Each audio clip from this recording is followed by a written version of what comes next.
Oh. Hi, dear. Hi, Khalid. How are you? you? Yeah, doing good. And you? Oh, lots of things. I almost forget about this. I was just on an accounting meeting just now, and I was like, oh, what time is it? Okay, great.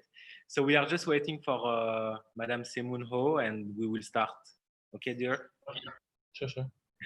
Great. So how is it going in Malaysia? Well, we are a bit more relaxed on this on the MCO, but I'm not sure whether that's a good thing. Okay. So we'll see more traffic in the streets, but in terms of consumption, nothing. People still don't buy. Okay. Maybe they need a little bit more time, yeah, because you know the situation was a bit complicated. So Yeah, I'm not sure actually, because they do get the public gets quite some money from the government. So it's not like people don't have money. People would actually have extra money from the government as stimulus money. okay. But I just wonder, do they save it? Do they spend it on something else? But they're not spending it on fashion, that's for sure. Okay. So. Okay, so how is the companies on your side? Like, because some of Indonesian designers that I have been discussing with, they are not all in the same situation. You know, there is some of them that are doing quite good. There are some of them, usually the youngest one, that are a little bit slowing down. So how is it in Malaysia? Is it the same? Like established brands are holding it better, or? Hard to say, honestly, hard to say. I mean, who's doing well are the people who have a well-established e-commerce setup. I mean, the main e-commerce players in Malaysia for fashion would be Zalora and Fashion Valet, or Lazada and Shopee. These are probably the biggest ones. And they have their own setup, which is able to operate even under an MCO, and I think they are least affected by it. But even they see the numbers going down. We saw for recent Ramadan, we saw massive discounts, and with these players, if you see massive discounts, you know they haven't achieved their targets yet, because most of them, their discounts are triggered by a logarithm. So it's not manually, but in the moment they don't achieve a certain sales targets in terms of sell-through or whatever, then they will automatically have discounts. So if you see a lot of discounts, you know for a fact that their sales performance is not as planned. Okay. Okay, Dirk. But I'm just going to add Simone because she has difficulty to join us on the panel. So just hold on a second. I will just try to do it quick.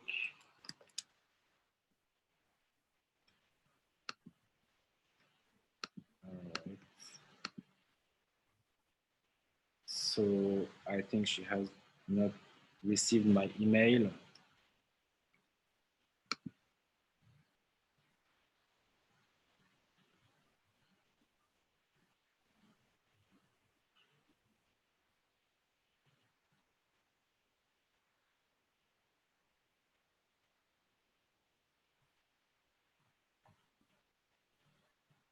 Okay.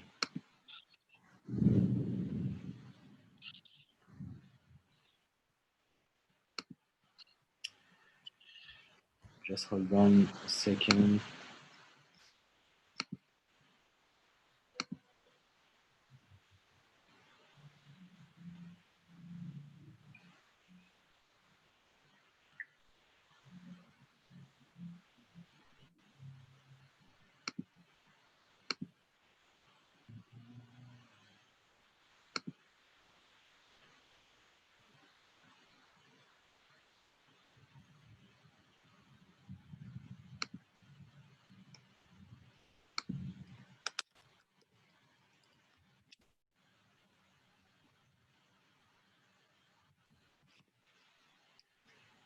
Okay. So I apologize for that. Hello. So there is Simone that is with us, but not on the panelist.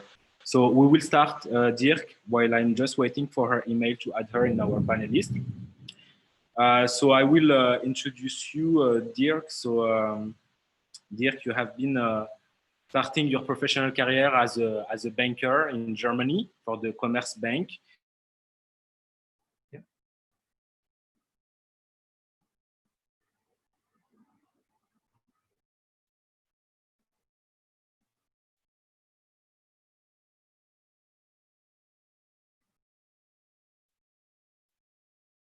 Connection is very bad. Can you hear me? You kind of lost you. I'm not sure whether that's my connection or yours. Hello?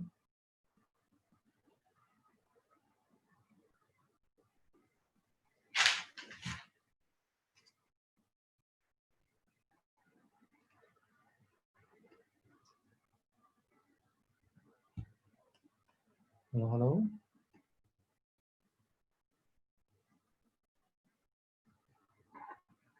Hello?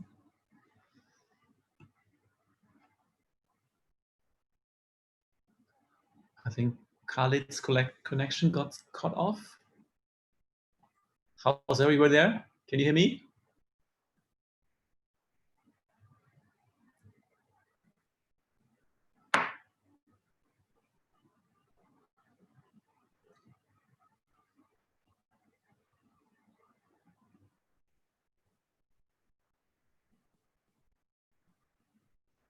Okay, while we're waiting for Kali, just curious, I can see some of the participants there. I'm just wondering, are you all from Malaysia, Indonesia, or Singapore, or where are you all from?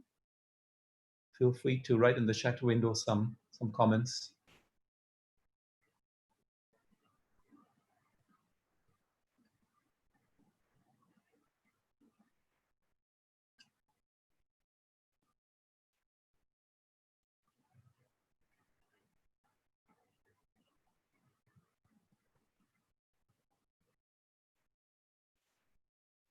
Hello, hello. Yeah, dear. So sorry because I had like an electricity shutdown because there is like a big thunderstorm. Sorry for that. So I will continue, Dirk, to introduce you. Sorry. So as I told you, you start your career as a banker in Commerce Bank in Cologne in Germany. So you were apprentice in a retail bank. Then you also studied finance and management at Frankfurt School. After that, you went to California and Santa Barbara to continue your studies in the university.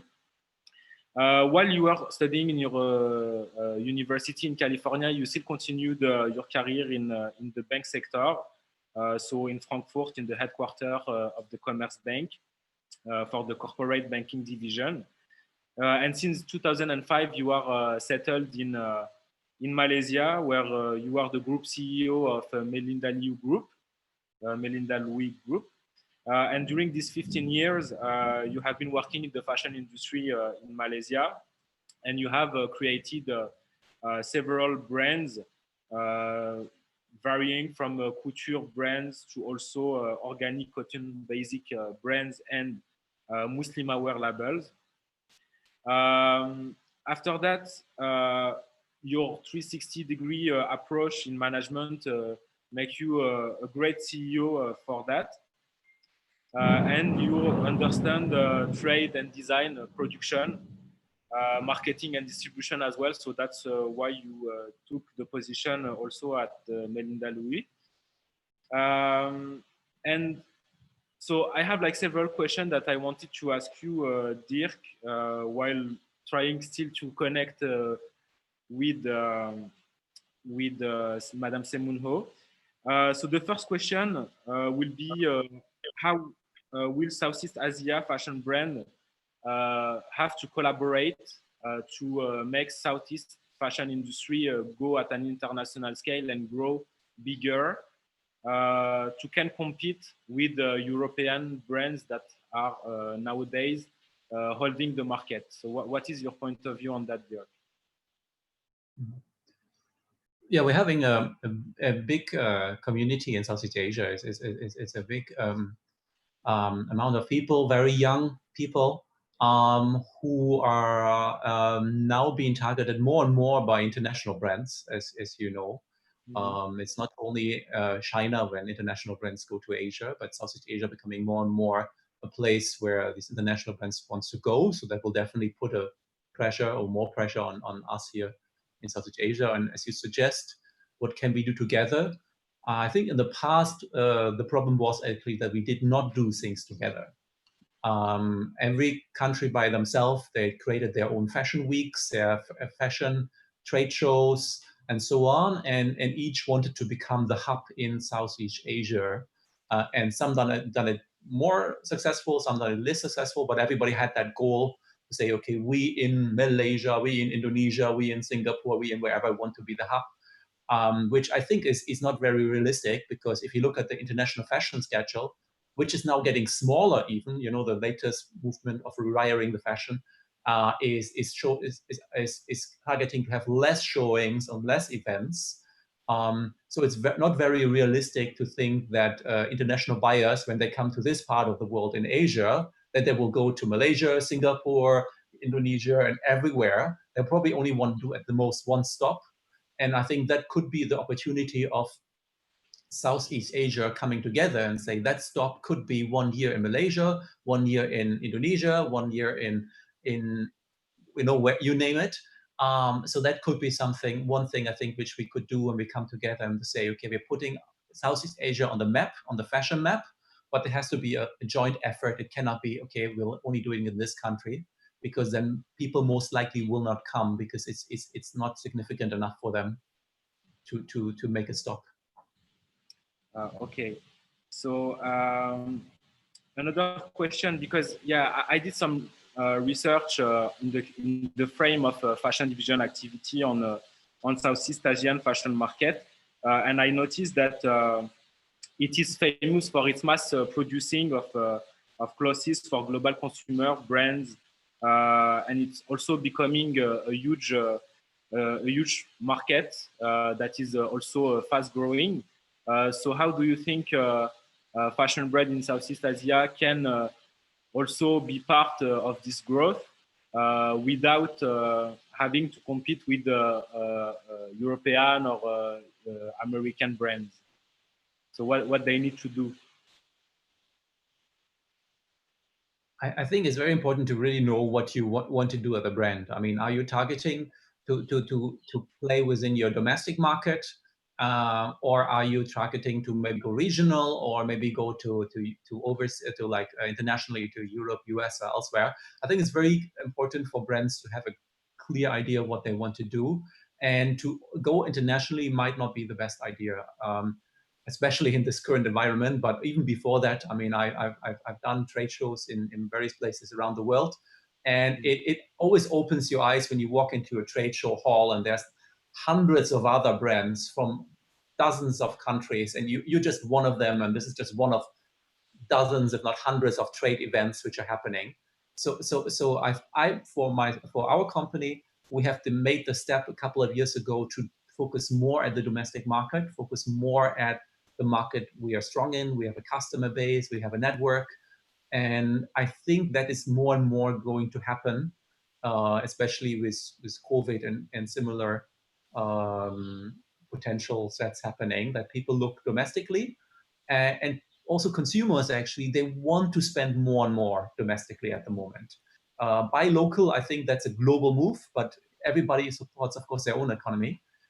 So I think we see more of that coming. And at the moment, I think for such an Asian brand, it could be buy local, but maybe collaborate or work closely together with other Southeast Asian companies. But I think it's going to be much more local going forward. Yeah. Okay, because another point also that is interesting to know is like the market in Southeast Asia represent approximately 100 billion US dollar. So how to make those brands competitive? Do they need to offer cheaper product, or do they need to find the right middle between quality and price? What will be the best strategy for them? I mean, there's so many brands, there's so many companies. I mean, everybody has to find their own strategy there. I mean, the whole idea is, I think, there's not one way for everyone. And if there is, it would be a very crowded way, and you don't want to be on that way, right? So I think it's really about focusing on the strengths. We have in Southeast Asia, we have amazing cultures. I mean, the cultures in Southeast Asia, even though countries are fairly close together, but they're so diverse. I mean, look at Indonesia, how many amazing cultures. In Malaysia, we have not just obviously the Malay culture, the Chinese, the Indian culture, but we have a lot of native cultures like the Orang Asli, which are the natives from the land, and we have tons of these cultural influences. And I think that's a great opportunity, especially for creative businesses like we are, like fashion business being creative business. This is a huge source of inspiration, and there's so much more we can learn from that and implement that in our fashion, and maybe even to a certain degree in our working lives. Okay. So there's not one way, sorry, and there's not that one way to say, okay, we're going the high price point, the low price point, whatever. Obviously, all emerging markets, you want to go up the value chain, of course, but that doesn't mean every company has to do the same thing. We might have a more luxury players in Southeast Asia. We might also have more mass market players. I think there's room for everything. And obviously, one thing is also quite obvious that we have a lot of Muslim consumers in Southeast Asia. So this is a big opportunity to cater to this. I think it's 200 million Muslims in Indonesia and around 20 million in Malaysia and various other countries. So there could be opportunities in that field. Okay. So what is the most challenging issue that makes Southeast Asian fashion hard to conquer the international market? Because if we notice in the major big four cities of fashion, which are USA, New York, London, Paris, and also Milan, few of Southeast Asian fashion designers are represented. So what makes it like that? So is there any reason why Southeast Asian fashion designers are not basically willing to go international? Maybe because they have a strong national market already and they don't maybe need to go international, or there is another reason? I think there's some Asian designers who, especially when they moved. I mean, for Malaysia, there's people like Zhang Toy who moved quite a while ago, moved to New York and has established his label in New York. Then there's other labels, Malaysian, who would go to London and establish a label there. I think if you really want to be serious about building a brand in this foreign overseas markets, you have to go there. There's very few who actually manage to build their brand name in London, New York, or Paris, and remained in their native Malaysia or Indonesia or elsewhere. So I think you have to really do that. From a design point of view, the culture I mentioned earlier results in a very distinct style in Southeast Asian fashion. For example, we just had the Raya Festival or Lebaran in Indonesia, I think they call it, right? And you would think two countries close to each other, the fashion for Lebaran, for Raya should be very similar. But I experienced a painful way a couple of years ago when we launched our collection in Indonesia, that the tastes, preferences, the price points, the behavior of when to discount and what price points are acceptable is very different. So all these Southeast Asian markets are having this very distinct style and elements, which by itself is very beautiful. But when it comes to another market, there has to be adapted for the US market, American market, UK market, or whichever. Sorry, Okay. No, that's totally fine. And what do you think should be done together between like maybe Indonesia, Singapore, Malaysia, but also other Southeast Asian markets to make Southeast Asia stronger on the international fashion scene and maybe make the industry a biggest force of proposal? Because if we see on the proposition that have been made after this COVID-19 pandemic, most of the main answer have been coming from Eastern Europe, USA, etc. Not really from Southeast Asia. What do you think should be done in collaboration to make Southeast Asia a future force of proposition in the fashion industry? Like I mentioned earlier, I mean, for example, coming together as Southeast Asian, for example, associations or companies and say, hey, we're having a platform which you can go to and you can experience Southeast Asian fashion, and you don't have to go to many different countries, and you get it all in one place, and it's at a fixed schedule in your calendar, and your yearly traveling or buying calendar. And it has to be in a time where it makes sense from a buying budget, from a delivery time points, and so on. So if we can achieve something like that, that could be very interesting. I think East Asia have a lot to offer. I mean, we both have been living here for a long time, so it's really a very beautiful, diverse part of this planet. But it also has to be explained, because I mean, I'm from Germany originally, and if I tell people of Southeast Asia, they will probably think it's all more or less the same, but they wouldn't really understand the diversity of cultures we're having here, and the beauty and the which comes with it. So that's something which is something we can probably propose to the international market as something to be discovered. You know, something exciting to be discovered. And yeah, doing it together is probably a good idea. Okay, Dirk. So just hold on, Dirk. I want to ask if it would be possible for you to send your link to Madame Simone Ho. So I'm just going to share with you her number. So like that, maybe she can join us for the second half of the webinar. So just hold on, I'm just sending you her details. I shared you just now the link on WhatsApp, so you can also forward to her if you have it already on yours, either way. Oh yeah, perfect. So I'm just going to post it.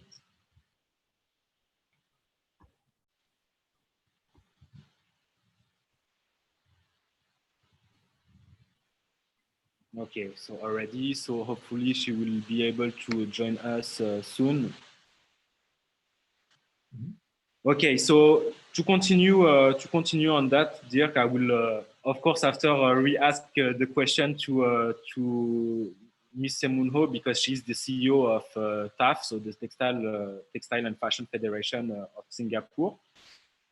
So as a executive advisor of MODA, which is also another big fashion organization in Southeast Asia, what measures did you take to help fashion brands that are members of your organization to face the COVID-19 pandemic? So what were your advice to them to be resilient to it? Yeah, MODA is a Malaysian official designers association. So we are the oldest designer association here in Malaysia, 30 years this year. And we just we got a new president, which is Melinda Louis, which also happens to be my wife, no secret. And so when Melinda took over like a year ago, we did a little bit of a relaunch of MODA, where we wanted to prepare MODA for what fashion needs. So we started this relaunch by actually doing a survey on my members and potential members to ask them questions. What do you want us to do? What can we do to help you better? And then we rebuilt MODA, and we even rebuilt a new organization structure, even a new constitution based on this. And now we're in the beginning stage of this new MODA infrastructure. And that's when COVID hit us. We weren't even fully ready yet. COVID hit us. So what happened then was that Melinda and some other designers decided, okay, we cannot do something right now anyway, because we have to close our workshops. We have to stay at home, you know, by government MCO decree. So what we did actually is we joined forces and started to create PPE, protective equipment, for frontliners. So with the supporting hospitals in this task of providing them with PPEs. That means the head covers, gowns, boot covers, all this kind of stuff. And as we were doing this, we got special permission to actually operate under a strict SOP our workshops. So we were able to produce and help create this kind of PPEs for the frontliners. And also it brought many of us Moda members who were part of it together. And what I've noticed is that people are, especially in this COVID phase, are so much more willing to help, to share ideas, to share supplier contacts, to share maybe news or help and various things. And that's ultimately where we see ourselves as Moda in. We're bringing people together, helping them, specifically in this COVID. We didn't prepare any like specific revenue plan, whatever. We didn't have time to prepare for it, right? It just hit us and so on. But now learning from this COVID and learning from these activities, we're looking forward at putting measures in platforms in place so that will allow our members to be continuing their business going forward. I think TAF is much more advanced than we are. They have beautiful online trainings and other things. I would be very interested to hear from Simone what they are doing. Hopefully she will join us. I'm trying to resend her the link again, but I don't know if it will work on her side. So thank you for this answer, Dirk. And how do you judge the market is evolving in Malaysia? Is there new trends that are happening, or? Well, the going local that's a trend.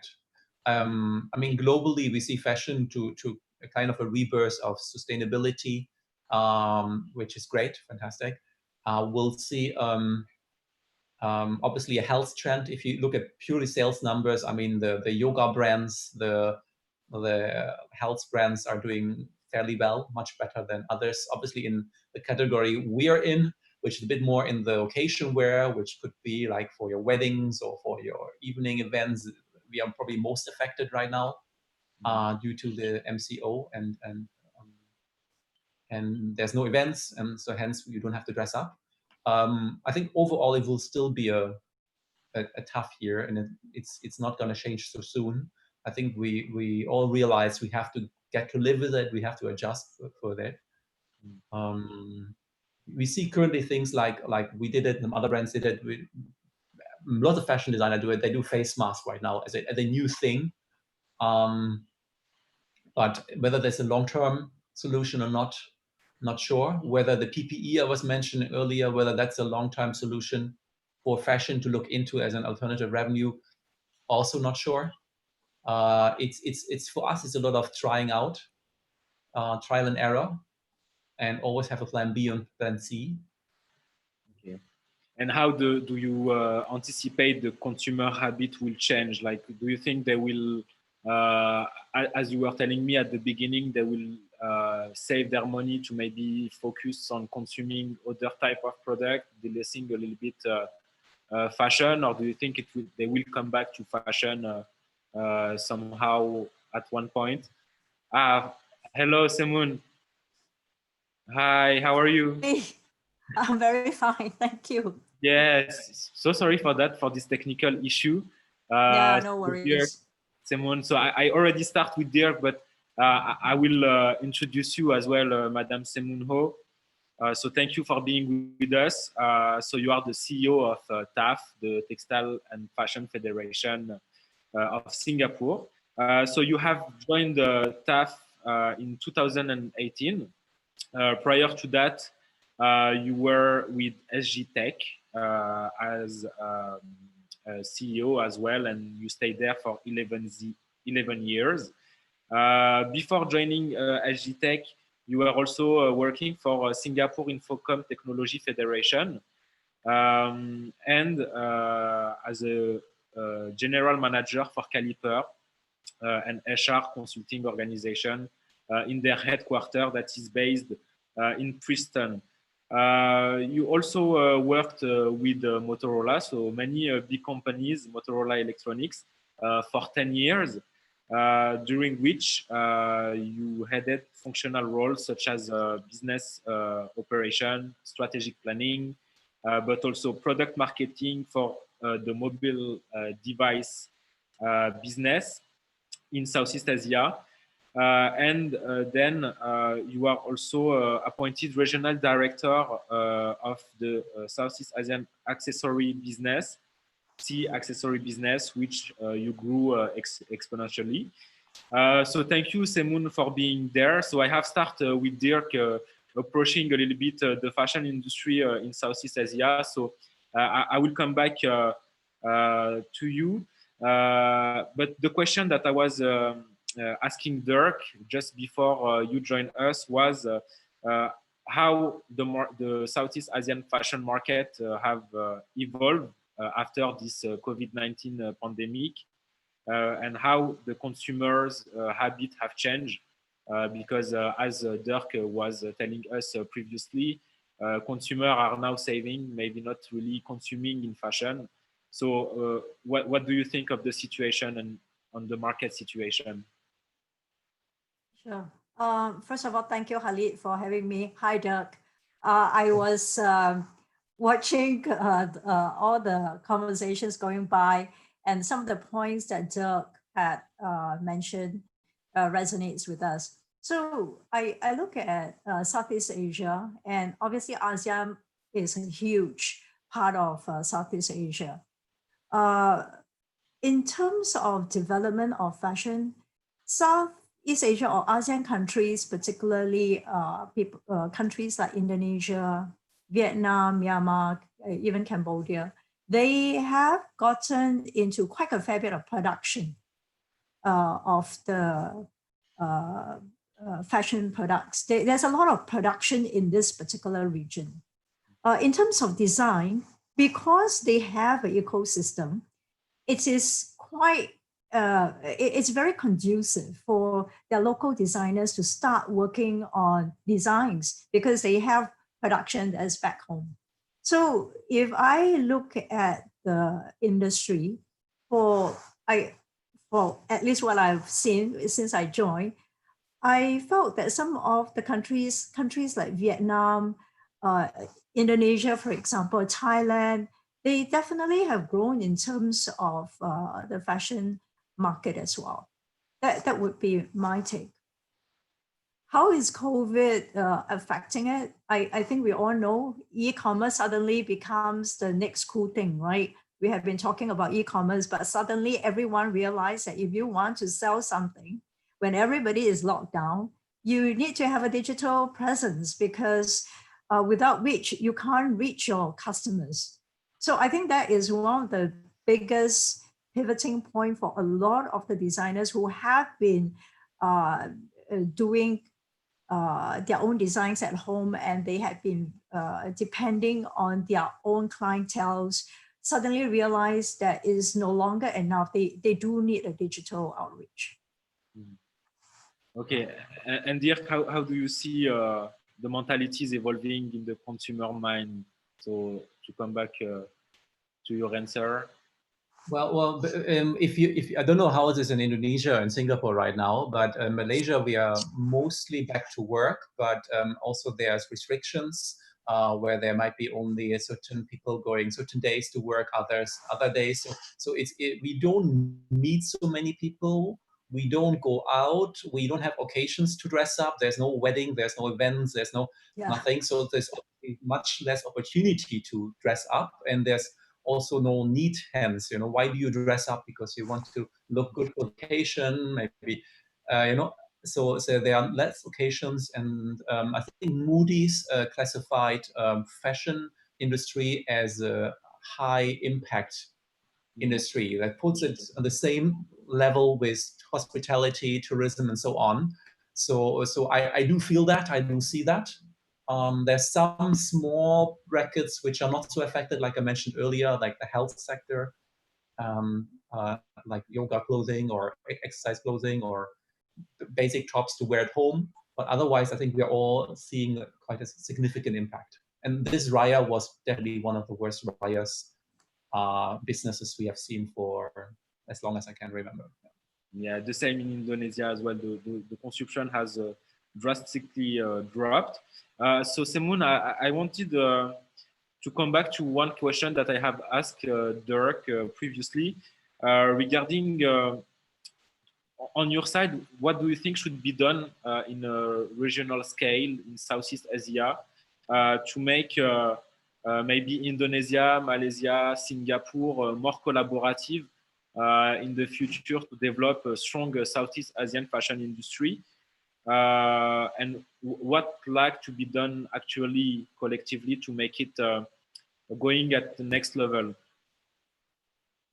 I agree with what Dirk mentioned early on, that we all need to come together to make sense of this particular space, because everyone trying to do their bit is going to be difficult to make Southeast Asia an interesting fashion region.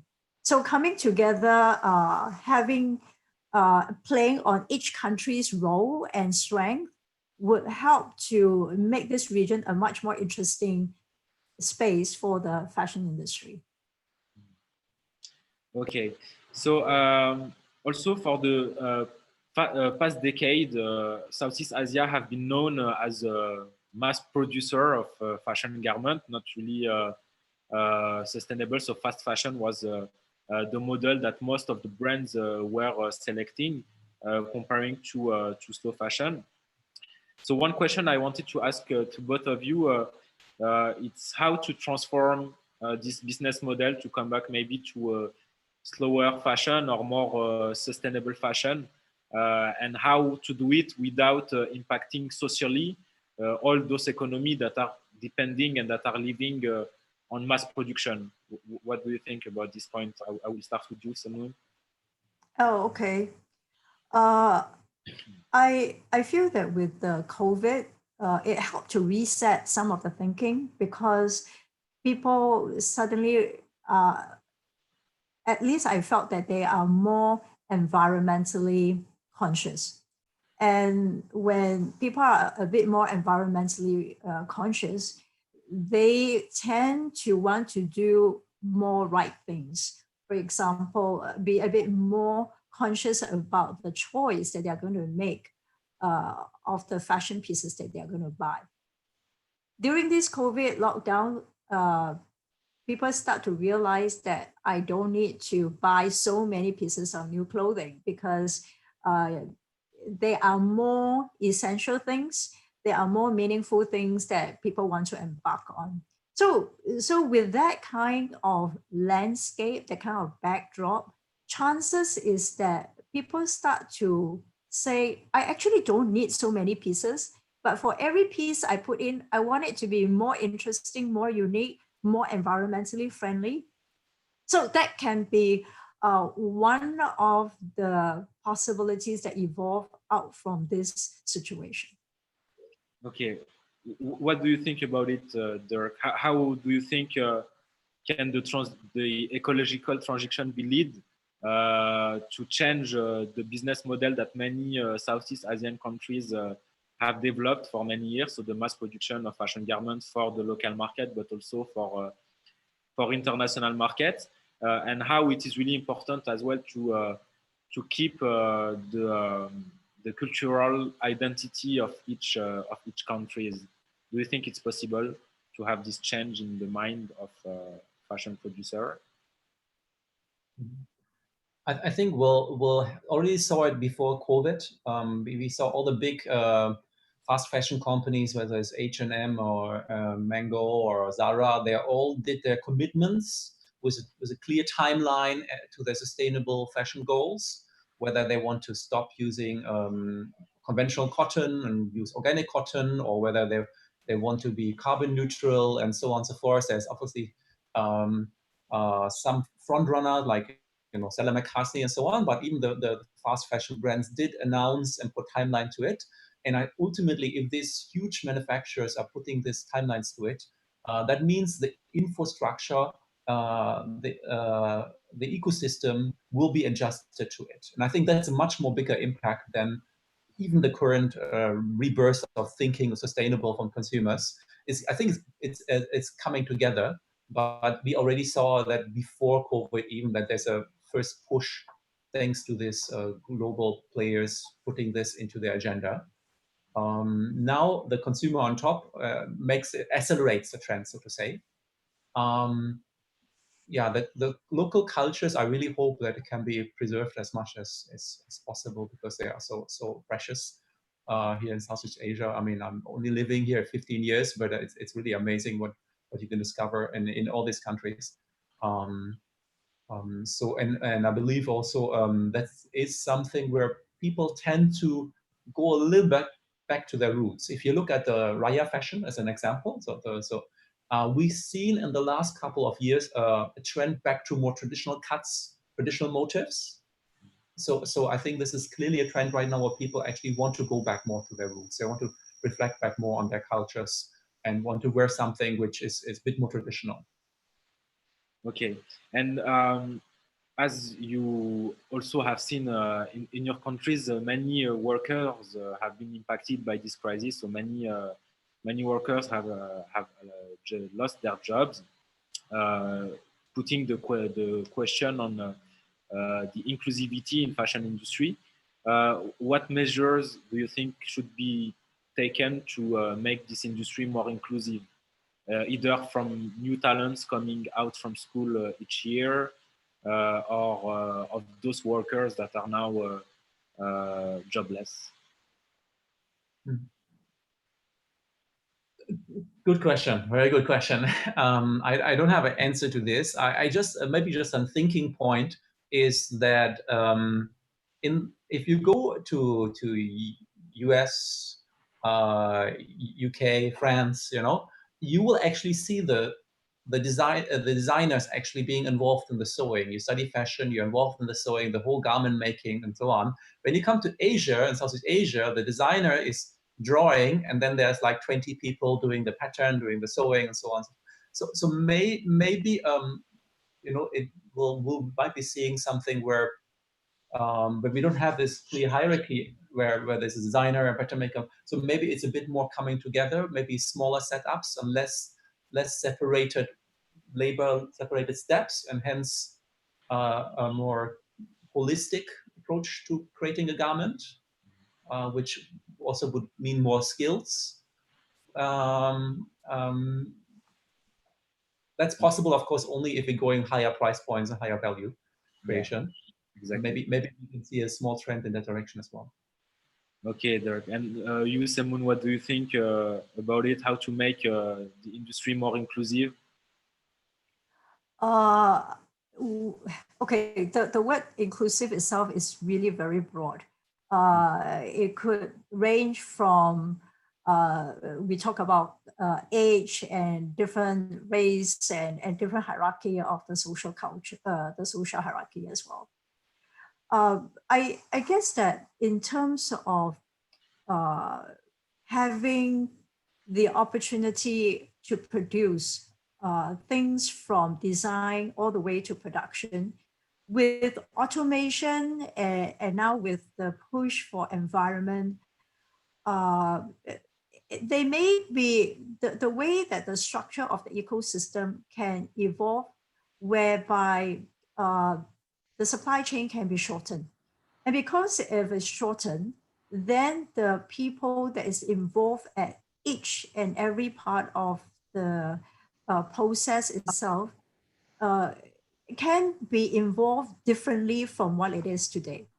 So I guess that the important thing is really having that the mindset to embrace differences, and also giving equal opportunities to people who have either the skill set and the capabilities or even aptitude to come into this ecosystem, and not to discriminate if they don't have the right ingredients to start off with.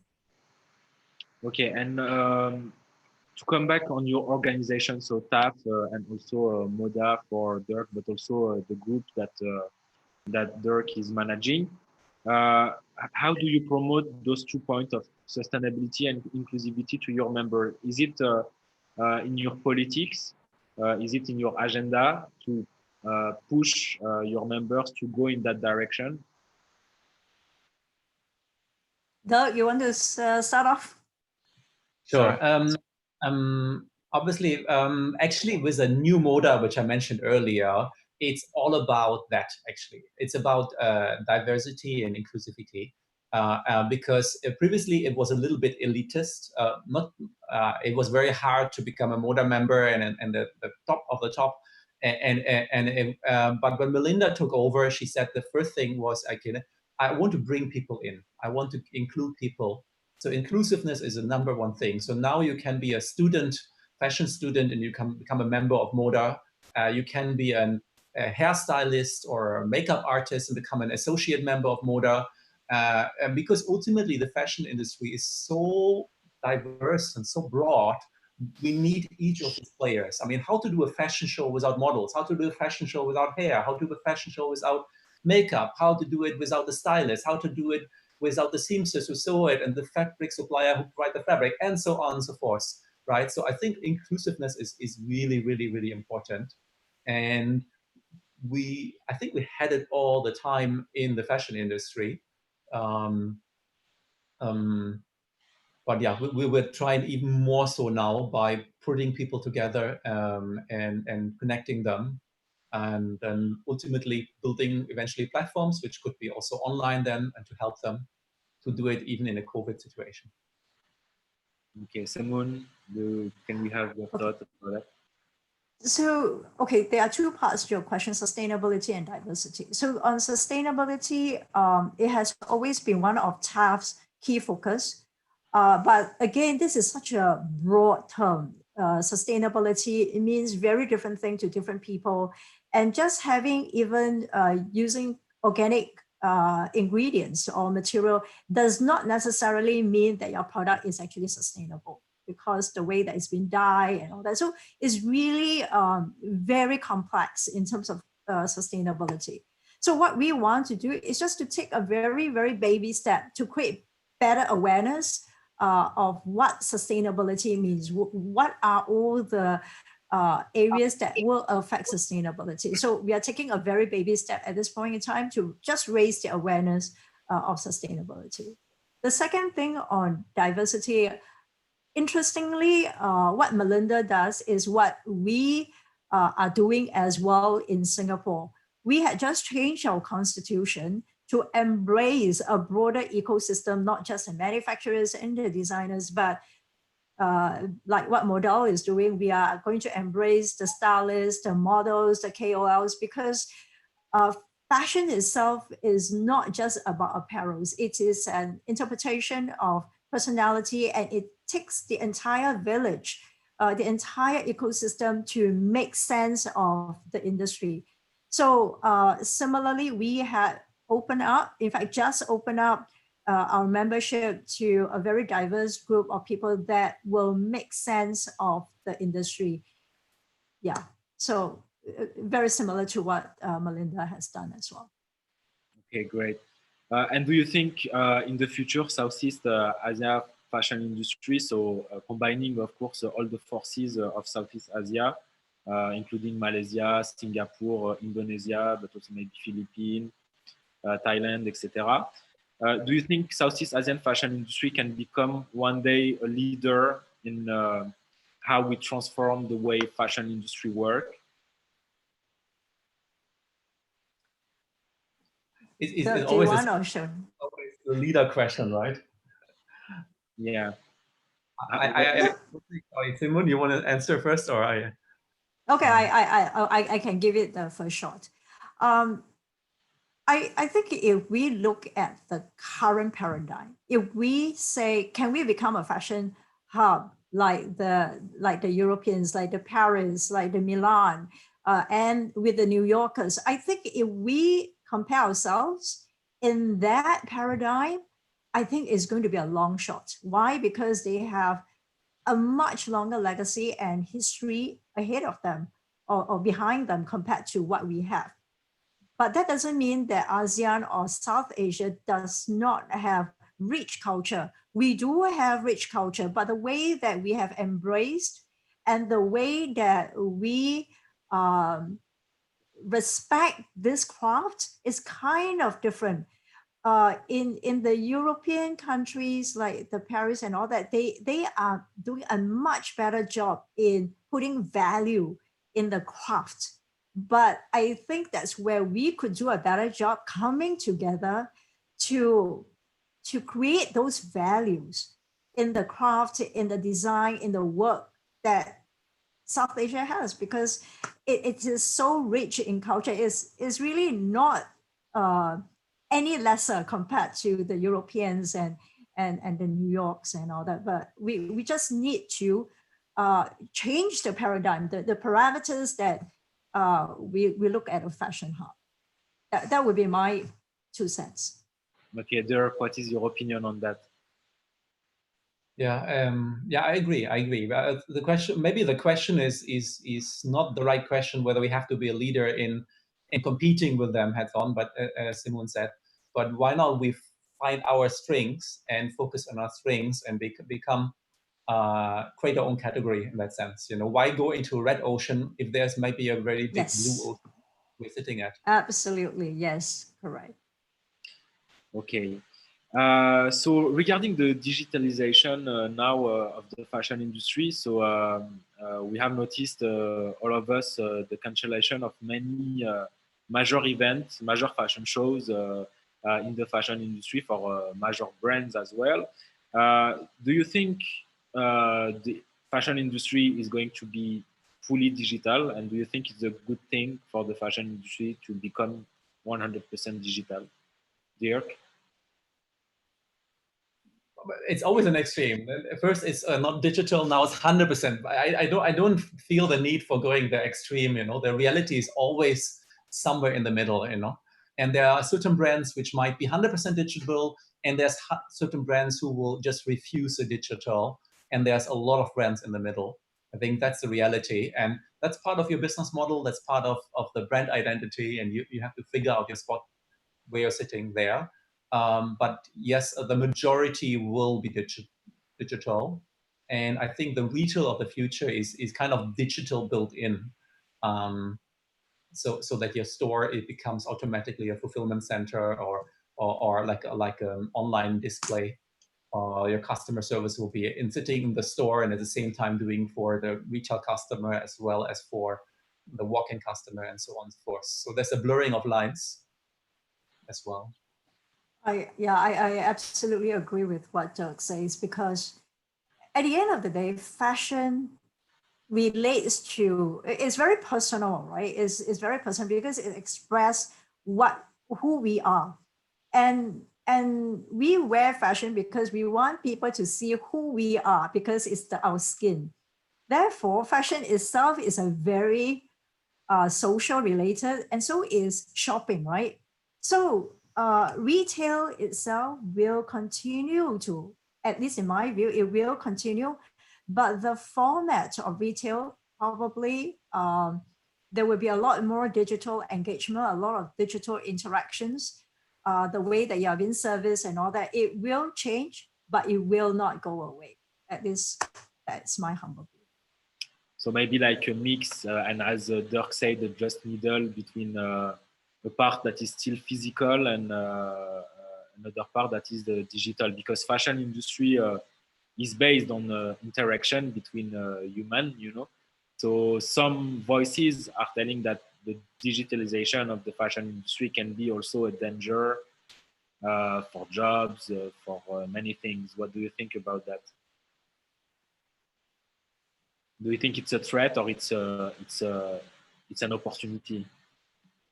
And there's always change in the economy. There's always a transformation and change, right? So back then, when there were people riding horses, you know, all these horse riders, they lost their job by now, right?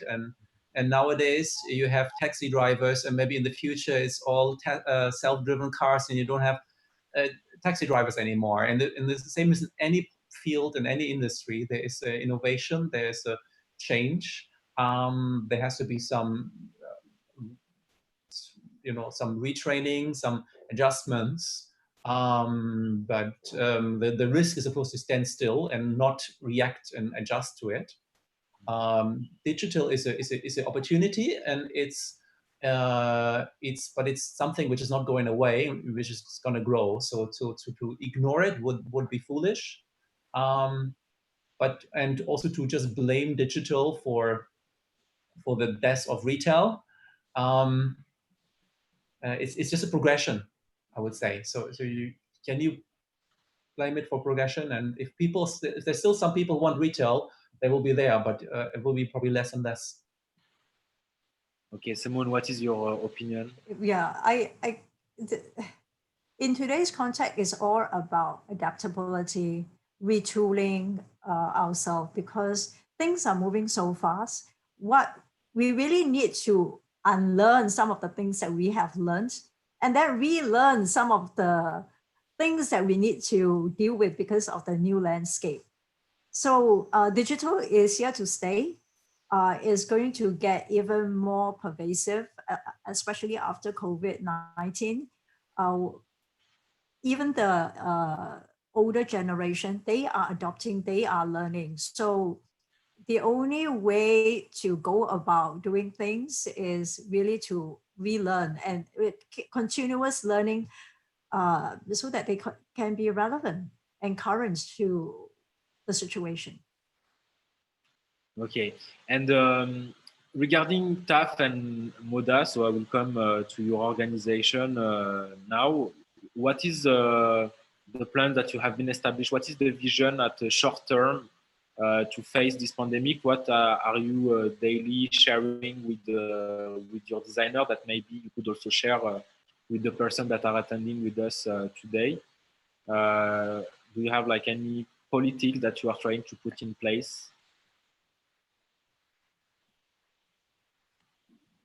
Doug, do you want to start, or do you want? Thank you.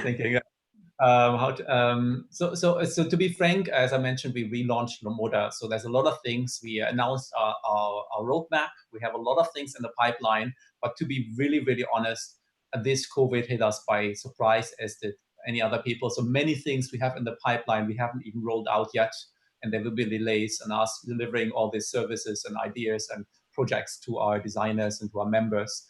But they won't stop us. They will just delay this, and maybe we'll give it a new approach. We might have some new needed activities of which we will implement. It's a work in progress, I would say, at this point of time. Okay, so Simone. Yeah, please. Thank you.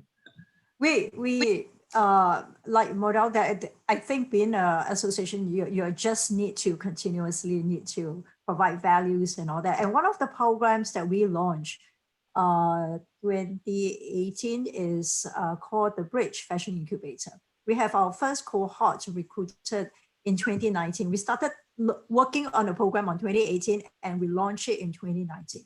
So we have our first cohort and have graduated them. So what we do with this particular program is to really to enhance what TAF is doing, because like we all agree, ecosystem of fashion is not just about apparel itself. There is a much broader definition of fashion industry. So we are encouraging entrepreneurs who are very keen to come into the fashion domain.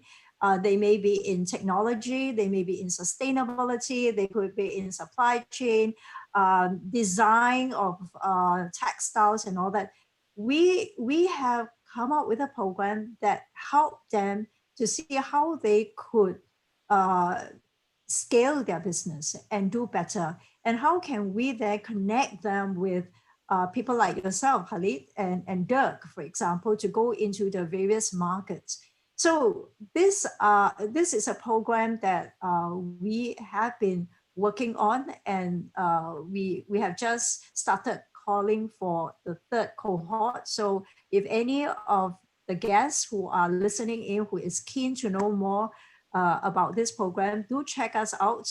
It's called TBFI. So it's called the Bridge Fashion Incubator. So yeah, and if there's anything, just drop us a note. All right. And to conclude, because we are almost at the end of our meeting today, what would be the ultimate advice that you would give to young fashion professionals that are starting their career now in this crazy situation, starting directly with the crisis? What would be your advice to them? And maybe also they can check out your organization website and your work to have maybe inspiration on that, also on FD. So what would be your ultimate advice for them to face it, Simone? I would say, especially during this time, use this time to rethink the business model, use this time to rethink the product, the positioning, because when COVID dies down, the market is going to be very different. So it's an opportunity to really to reorganize and maybe to even to reposition and build on strength that they have identified that they need, and also fill the gaps and identify the gaps that they need to work on. Okay, dear, That would what be my would thing. be your advice? Yeah, every crisis has opportunities, and it's but you might find them in different spots than they used to sit. So it's really being a bit more open and looking maybe a bit more broader and wider to identify these opportunities. And another things we are doing here at Melinda Louis is also maybe looking a little bit back of our what is at the core of our brand, because through the years we have been doing a lot of things. So maybe it's also a good time this kind of crisis to reflect on what is in the core of your brand, of your product, of your customer base. So that could be another approach how to identify where is your opportunity, because again, it's not one opportunity for everyone. It's an opportunity specifically for yourself, your brand, your company, which you want to identify. Okay, maybe like we centralize on what is essential, and also do you advise them to keep pushing on sustainability because it will be a major issue? Do you think it will help them to develop themselves, dear? It's definitely it's has been around, and it's very, very important, and it's more and more understood by consumers and asked for by consumers. So that's definitely, I wouldn't even mention this because I would take this as a given. I think sustainability is a given. There's no way around it. Okay. I agree. Especially right now when fashion is, I mean, we are one of the biggest culprit in the environment issue. If everyone, every player, every stakeholder in this ecosystem can do their bit, no matter how small, taking that first step, I think we will see a difference. All right. Great. Thank you very much to both of you for having joining me for this webinar and for having taking the time to answer my question. Hopefully, we will meet again soon to see what we could put in place together to take Asian fashion industry to the next level. So thank you, Dirk, for your time, and thank you, Simone, for your time, and see you soon. Thank you.